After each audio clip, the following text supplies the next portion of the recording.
Hello there, geeks and gamers. I'm MarcTheCyborg, and I'm here to talk to you about some of the sexy new release games coming out in September 2020. Keep your enemies close. The first step in avoiding the trap is knowing it is there. Grand strategy is a genre which many people have a hard time getting into, as the sheer number of options at your disposal can be intimidating. Paradox Interactive's Crusader Kings series has a storied history of being one of the most flexible and involved franchises in existence. My friend Joey is a bit of an expert on grand strategy, and according to him, Crusader Kings puts you in the role of a head of a noble family in a feudal society. You can become everything from a lowly count who is subject to the whims of a lord, or the head of a continent-spanning empire. Choices take time to register, and you can handle things with either attack or diplomacy, but apparently one of the best strategies is to marry your family members off. When your character dies, you will keep playing as their offspring and continue the game over several generations.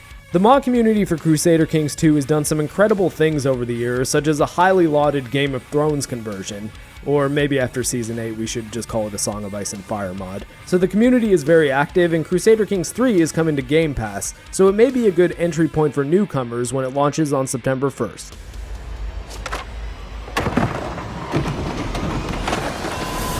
Vicarious Visions' combo remake of the original two Tony Hawk games is landing on September 4th, and while I'm personally pissed that it's an Epic exclusive on PC, it looks to capture the magic of the most fun skateboarding franchise of all time.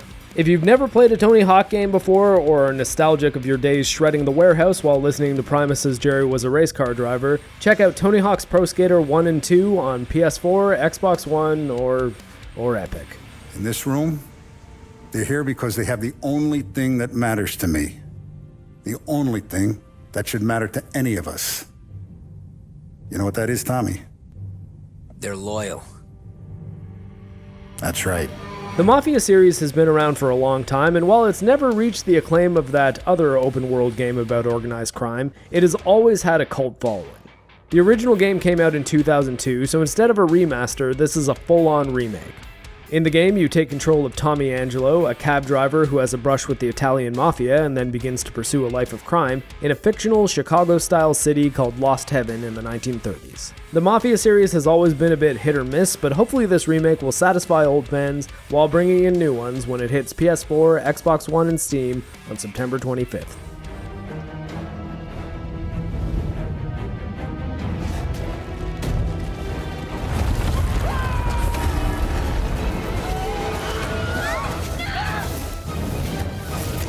The CRPG series, which put BioWare on the map, is returning courtesy of the current established holders of the CRPG crown, Larian Studios. Larian's Divinity Original Sin games are highly acclaimed, and many cite Original Sin 2 as one of the best role-playing games of all time. Seeing as BioWare hasn't been providing anything worthwhile to the industry other than meme fuel lately, with Mass Effect Andromeda and Anthem being massive disappointments, it's nice to see that Baldurs Gate appears to be in good hands. If you're up for an in-depth D&D experience with complex dialogue trees, dynamic turn-based combat, and what will likely be some really solid writing, check out Baldurs Gate 3 when it hits Steam and GOG on September 30th.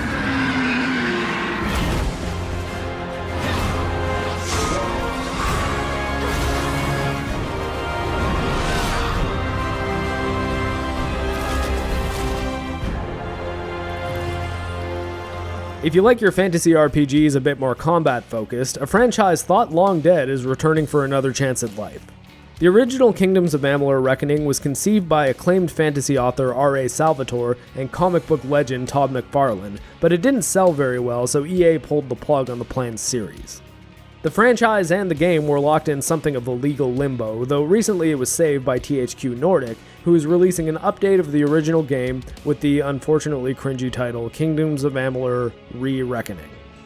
It fits with their naming convention of Red Faction Guerrilla Remastered and Darksiders Definitive Edition, but I find that kind of marketing supremely annoying. Just use words which exist. Stupid title aside, I remember Reckoning having great combat, and it will certainly benefit from modern hardware, so here's hoping it'll breathe new life into the series when it launches on Steam, GOG, Xbox One, and PS4 on September 8th, before its brand new DLC launches next year.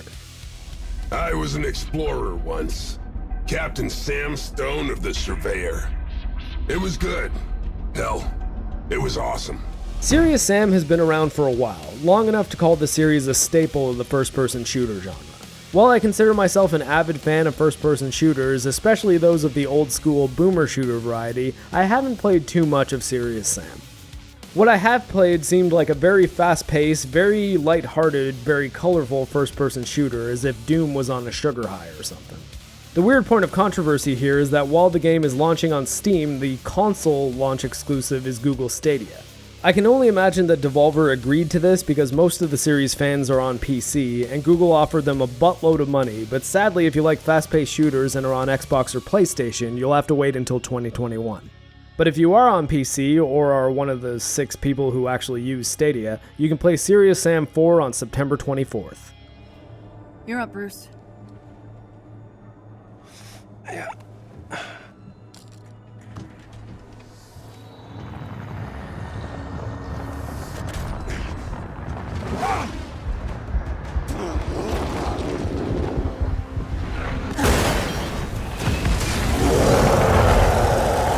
I wish I could say I was saving the best for last, but I got a chance to play the Avengers beta, and while I like the opening mission, which has you swapping between different Avengers, varying the gameplay and keeping the story moving forward with momentum, the main game appears to be a painfully dull beat-em-up with very awkward RPG loot and leveling thrown in. Unless the final version ends up being far better than the beta, I fear this will end up being this year's Anthem or Fallout 76, an awkward attempt at a live service loot game, which would be far better if it were a focused, linear experience. Even as a fan of the brand, which I consider myself to be, it was really hard to stomach the Incredible Hulk having to hit a low-level enemy between 4 and 15 times to kill it, when one punch should send nearly anything mortal into an instant coma. Captain America and Black Widow were much more fun to play as their power level didn't feel quite as immersion-breaking, but I honestly don't think those characters will be enough to carry a full-price game. Also, the Battle Pass system seems downright ridiculous. However, you may end up having a different opinion on it than I will, but I would be sure to read some reviews before you put money on Marvel's Avengers on September 4th. We only have one more new release video to go until we have to start covering all the new console launch releases, or at least I think so because neither Microsoft or Sony have actually announced a release date or a price, but safe to say, start saving your money now if you want to be an early adopter. But when in doubt, work on that backlog, geeks and gamers. Old games can still be great games.